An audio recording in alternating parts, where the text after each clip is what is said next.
Hello everyone, 12 newspaper phrases the Hindu vocabulary. आज का दिन डे 5 है। आई होप आप लोगों को मज़ा आ रहा हो, बहुत कुछ सीखने को मिल रहा हो। बहुत लोग ऐसे हो जो होंगे जिनको नहीं पता होगा जो मैं वर्ड इंट्रोड्यूस या फ्रेज इंट्रोड्यूस कर रही हूँ वीडियोस में। चलिए, हमारा आज का पहला फ्रेज है हडल ओवर। हडल ओवर का अर्थ दो मीनिंग होता है। पहला तो होता है पास आकर झुकना। जब आप किसी चीज़ को पास आकर झुक कर देखते हैं तो वहाँ पे भी हडल ओवर का यूज़ हो सकता है। और एक होता है मिलकर देखना, डिस्कस करना। यहाँ पर भी आप हडल ओवर का यूज़ कर सकते हैं। मैं इस चीज़ का डिफरेंस आपको अभी बताती हूँ। देखिए, हडल ओवर मतलब हुआ गैदर क्लोजली या डिस्कस टुगेदर। किसी चीज को ध्यान से देखने या समझने या कभी कभी चर्चा करने के लिए लोगों का एक दूसरे के पास आना और मतलब एक साथ मिलकर डिस्कस करना, तो इसको हम हडल ओवर बोलेंगे। अगर जैसे मान लीजिए हमें बोलना हो बच्चे किताब देखने के लिए हडल ओवर हो गए, मतलब देखने के लिए क्या हो गए, झुक गए बिल्कुल, और क्या किताबें हैं, बुक्स क्या हैं वो देखने लगे। या आप ऐसे बोल सकते हैं ऑफिस में लोग रिपोर्ट पर चर्चा करने के लिए हडल ओवर करते हैं। मतलब क्या होते हैं कि रिपोर्ट पर डिस्कस करने के लिए एक साथ मिलकर देखते हैं। तो इस तरह से भी आप यूज कर सकते हैं।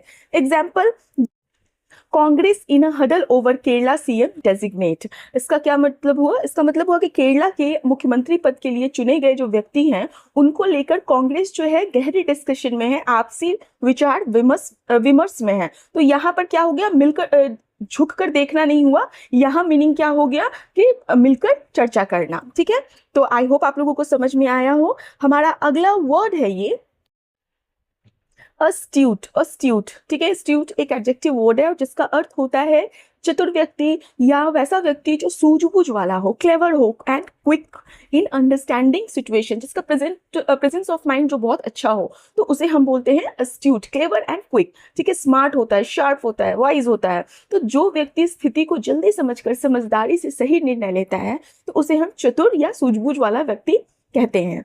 फाइन। जैसे कि मान लो अगर हमें बोलना है कि वह एक एस्ट्यूट पॉलिटिशियन है, मतलब एस्ट्यूट पॉलिटिशियन है, क्या इसका मतलब हुआ कि वो जो पॉलिटिशियन है वो बहुत चतुर है, सूझबूझ वाला पॉलिटिशियन है।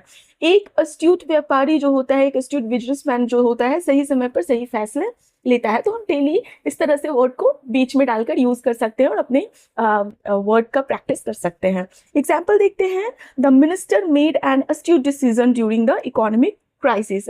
आर्थिक संकट, इकोनॉमिक क्राइसिस के दौरान मंत्री ने बहुत सूझबूझ, मतलब वो जो मिनिस्टर था उसने बहुत सूझबूझ वाला निर्णय लिया। नेक्स्ट हमारा है अनइम्पीचेबल प्रिंसिपल। अनइम्पीचेबल प्रिंसिपल का क्या अर्थ है? ये फ्रेज है और इसका मतलब होता है, हिंदी तो बहुत ही वो है थोड़ा, निर्विवाद सिद्धांत। प्रिंसिपल का अर्थ होता है सिद्धांत। ठीक है, तो निर्विवाद सिद्धांत या ऐसा सिद्धांत जिस पर प्रश्न न उठे। ठीक है, principal that can not be doubted और क्वेश्चनड, तो उसे हम बोलते हैं अनइम्पीचेबल प्रिंसिपल। ऐसे सिद्धांत जो पूरी तरह सही हो, नैतिक हो, मोरल हो और विश्वसनीय माने जाएं। तो ऐसे प्रिंसिपल को जिन पर कोई आरोप और संदेह या आपत्ति ना हो, तो उसे हम अनइम्पीचेबल प्रिंसिपल बोलते हैं। जैसे बोले अगर कि एक जज को अनइम्पीचेबल प्रिंसिपल पर चलना चाहिए। जो जज होता है, किसी भी कोर्ट का जो जज होता है, उसे हमेशा ऐसे सिद्धांत पर चलना चाहिए जिस पर प्रश्न न उठ सके। तो वैसे प्रिंसिपल को हम क्या कह दिए? Unimpeachable principle. Example, the leader was known for his commitment to unimpeachable principle in public life. वह जो लीडर है, वो जो नेता है, वो सार्वजनिक जीवन मतलब पब्लिक में अपने निर्विवाद सिद्धांतों, अनइम्पीचेबल प्रिंसिपल के प्रति प्रतिबद्धता के लिए जाना जाता है, मतलब उसको मानता है, उसको फॉलो करता है। फाइन। Next word is फरलो। फरलो, अब ये बहुत अच्छा वर्ड मुझे मतलब कि मुझे दिखा। फरलो जो है नाउन और वर्ब एज अ वर्ड, मतलब as a parts of speech, इस वर्ड को हम as a noun as a verb use कर सकते हैं। ठीक है, फरलो का अर्थ होता है अस्थायी छुट्टी या विशेष अवकाश, लेकिन इसका एक कॉन्टेक्स्ट होता है। देखिए मैं बताती हूँ क्या कॉन्टेक्स्ट है। इंग्लिश में बोले तो टेम्पररी लीव फ्रॉम ड्यूटी, ऐसा भी आप बोल सकते हो, स्पेशली फॉर सोल्जर्स और प्रिजनर्स। ये कॉन्टेक्स्ट है। ये फरलो जो वर्ड है ना, हम जनरली सोल्जर्स, मिलिट्री, आर्मी या जो कैदी होते हैं उनके लिए यूज किया जाता है। ठीक है, तो मान लीजिए किसी सैनिक, किसी कर्मचारी या किसी कैदी को कुछ समय के लिए आधिकारिक रूप, मतलब ऑफिशियल तरीके से दी गई टेम्पररी छुट्टी को हम फरलो कहते हैं। जैसे मान लो अगर हमें बोलना हो कैदी को परिवार से मिलने के लिए फरलो दी गई, ठीक है, पैरोल बोलते हैं ना हम लोग, कि जैसे ऐसे बोलना है कि उस कैदी को ना परिवार से मिलने के लिए फरलो दी गई, ठीक है। या हम ऐसे बोल सकते हैं सैनिक जो हैं, वो जो सैनिक हैं उनको फेस्टिवल पर फरलो पर घर, वो फेस्टिवल पर फरलो पे घर गया, मतलब कि ऑफिशियल तरीके से उसको अस्थाई छुट्टी मिली, तो उस पे वो अपने घर को विजिट किया। तो इस तरह से हम फरलो वर्ड का यूज कर सकते हैं। एग्जाम्पल देखते हैं। The prisoner was guaranteed furlough for 10 days to attend a family ceremony. परिवार के एक फैमिली सेरेमनी मतलब परिवार के एक समारोह में शामिल होने के लिए जो प्रिजनर था, कैदी था, उसको 10 दिन की अस्थायी छुट्टी दी गई। नेक्स्ट इज, अच्छा, ये जो शब्द है फरलो कैदियों के लिए, बिजनेस के लिए, सोल्जर्स के लिए, एम्प्लॉयज के संदर्भ में ज्यादा इस्तेमाल होता है, ध्यान रखिएगा। अगला वर्ड है फ्रैगमेंट आइडेंटिटीज। फ्रैगमेंट आइडेंटिटीज ये एक फ्रेज है और इसका अर्थ होता है खंडित पहचान या बटी हुई पहचान। मतलब अब ये खंडित पहचान क्या होगा, मतलब किस तरह की आइडेंटिटी जो डिवाइडेड हो या ब्रोकन सेंस ऑफ आइडेंटिटी। देखिए, जब किसी व्यक्ति या समाज की पहचान एकजुट न होकर अलग अलग हिस्सों में बट जाती है, तो वहां पर हम फ्रैगमेंट आइडेंटिटीज बोलते हैं। जैसे कि जाति, धर्म, वो इस धर्म का है बटा हुआ है, उस भाषा का है बटा हुआ है, क्षेत्र, वर्ग, इन सब के आधार पर जब लोग अलग अलग पहचान में बट जाते हैं, तो वहां पर हम क्या बोलते हैं, फ्रैगमेंट आइडेंटिटीज। ठीक है, फ्रैगमेंट आइडेंटिटीज। बाई एग्जाम्पल देखिए, जैसे अगर हम The debate on caste and region often highlights fragment identities in society। तो जाति और क्षेत्र पर बहस जो होती है, बहस समाज की बटी हुई पहचान को दिखाती है। इस सेंटेंस का ये अर्थ हुआ। ठीक है, जाति और क्षेत्र पर बहस समाज की बटी हुई पहचान को बताती है, दर्शाती है, दिखाती है। अगला वर्ड है हमारा कंबरसम। ये बहुत बार पूछा गया है, ठीक है, प्रीवियस एग्जाम्स में भी आ चुका है ये वर्ड, और ये हिंदी एडिटोरियल से लिया गया वर्ड है। कंबरसम मतलब हिंदू न्यूज़पेपर, जरूरी थोड़ी है कि एडिटोरियल में ही सिर्फ यूज हो। कंबरसम एक एडजेक्टिव वर्ड है और कंबरसम का अर्थ होता है बोझिल, जटिल, कठिन। इसको आप नॉर्मली क्या बोलते हो, डिफिकल्ट है। ठीक है, difficult to handle because it is heavy और complicated. Because it is heavy और कॉम्प्लिकेटेड यानी कोई भी ऐसी चीज जो संभालने में मुश्किल हो या जिसकी प्रोसेस बहुत कॉम्प्लिकेटेड हो, तो उसे हम कंबरसम बोलेंगे। जैसे लंबी पेपर वर्क कंबरसम हो सकता है, जटिल रूल्स, ठीक है, स्लो ऑफिशियल प्रोसेस। तो ये सारे क्या, हम इस तरह से वर्ड को मैं समझाने के लिए ये सब यूज कर रही हूँ, ये सब वर्ड्स यूज कर रही हूँ, फ्रेज यूज कर रही हूँ। जैसे एग्जाम्पल है, the कंबरसम paper work delayed the approval of the project. जटिल कागजी प्रक्रिया जो पेपर वर्क था, उसने क्या किया, प्रोजेक्ट के अप्रूवल को देर कर दिया, मतलब लेट कर दिया। Next is ऑस्पिसेज। ऑस्पिसेज, ठीक है, AUSPICES। ये एक नाउन है और इसका अर्थ होता है क्या, संरक्षण, समर्थन, मार्गदर्शन। कॉन्टेक्स्ट पे डिपेंड करेगा अगेन, लेकिन इसका ये तीनों मीनिंग आप लेकर चल सकते हैं। संरक्षण, ठीक है, समर्थन या मार्गदर्शन, सपोर्ट और protection given by an important person और ऑर्गेनाइजेशन, उसे हम क्या बोलेंगे, ऑस्पिसेज। ठीक है, ऑस्पिसेज सपोर्ट होता है, प्रोटेक्शन होता है, given by an important person. ठीक है, कोई भी पर्सन के द्वारा, कोई भी ऑर्गेनाइजेशन के द्वारा। तो जब कोई बड़ी संस्था हो, कोई प्रभावशाली व्यक्ति हो या कोई अथॉरिटी वाला हो, किसी काम को अपना समर्थन देता है, संरक्षण या मार्गदर्शन देता है, तो वहां पर हम ऑस्पिसेस वर्ड का यूज कर सकते हैं। एग्जाम्पल देखते हैं। The seminar was held under the auspices of the university. Seminar जो है विश्वविद्यालय, मतलब जो सेमिनार है वो किसके संरक्षण में आयोजित किया गया, यूनिवर्सिटी के संरक्षण में आयोजित किया गया।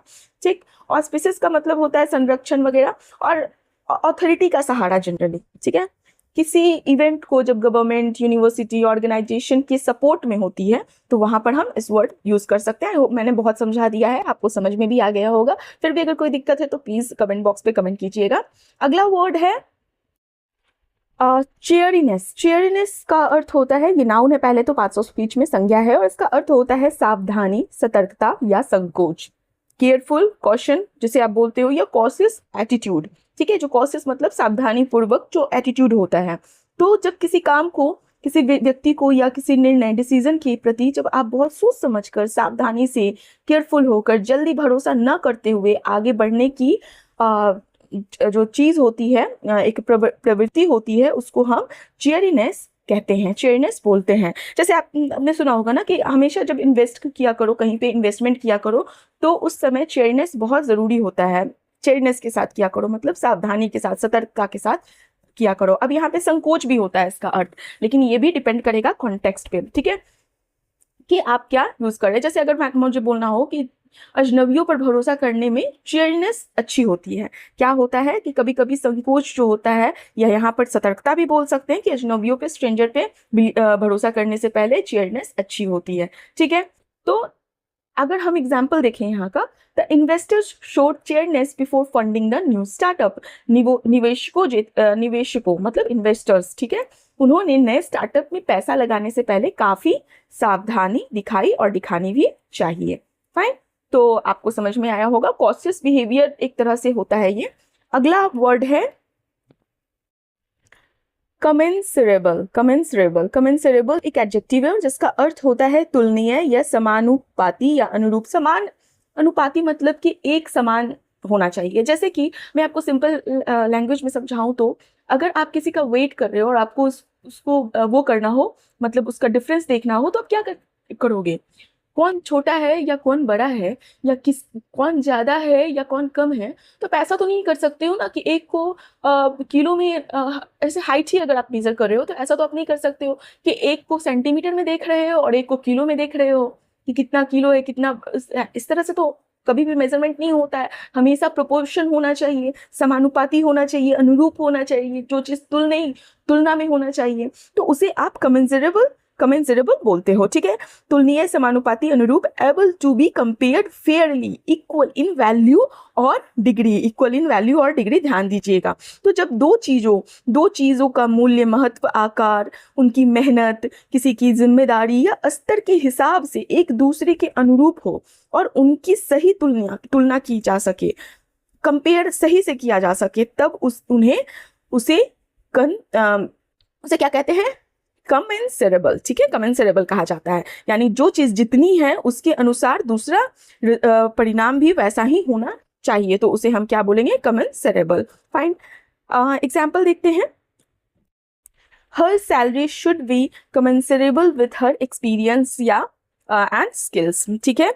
तो इसका अर्थ क्या हो गया कि उसका वेतन, उसकी सैलरी जो है, उसके अनुभव और कौशल के अनुरूप होना चाहिए। यहाँ पे अनुरूप भी है, मतलब उसके लेवल का होना चाहिए। नेक्स्ट इज फे अकॉम्पली नहीं, यहाँ पे टी साइलेंट होगा, फे अकॉम्पली, और इसका अर्थ होता है, ये नाउन फ्रेज है और इसका अर्थ होता है पहले से किया हुआ काम या तय हो चुकी स्थिति या अपरिवर्तनीय निर्णय, जिसका चेंज ना किया जा सके, ठीक है, जिसका परिवर्तन ना हो, तो उसे हम क्या बोलेंगे? अपरिवर्तनीय निर्णय। तो जब कोई काम या निर्णय पहले से ही पूरा हो चुका हो या अब उसे बदला ना जा सके, उसे फे अकम्पली कहते हैं। यानी ऐसी स्थिति, ऐसा सिचुएशन जिसमें लोगों के पास उसे स्वीकार, एक्सेप्ट करने के अलावा कोई ऑप्शन ना हो, कोई विकल्प ना हो, तो वहां पर हम फे अकम्पली बोलेंगे।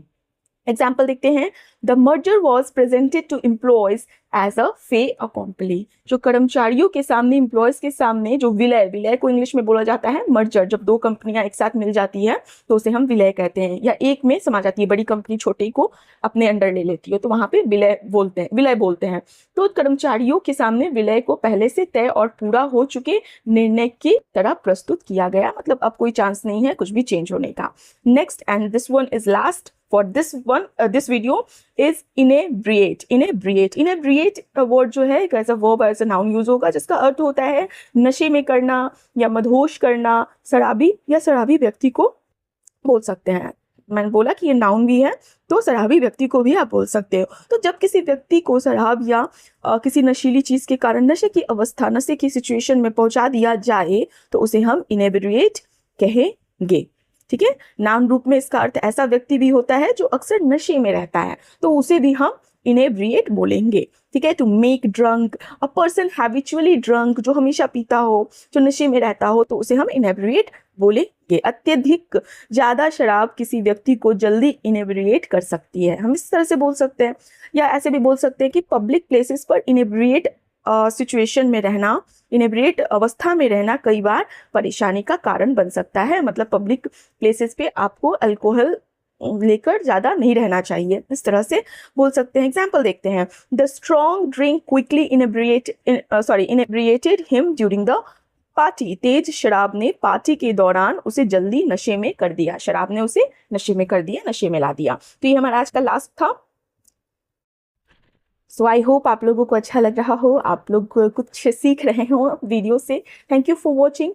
चैनल को जरूर से सब्सक्राइब कीजिएगा अगर अभी तक आपने नहीं किया है तो। लाइक करते हुए जाइए, अगर आपको एक वर्ड भी आपकी वैल्यू आपकी लाइफ में ऐड करता है तो शेयर कीजिए, कमेंट कीजिए।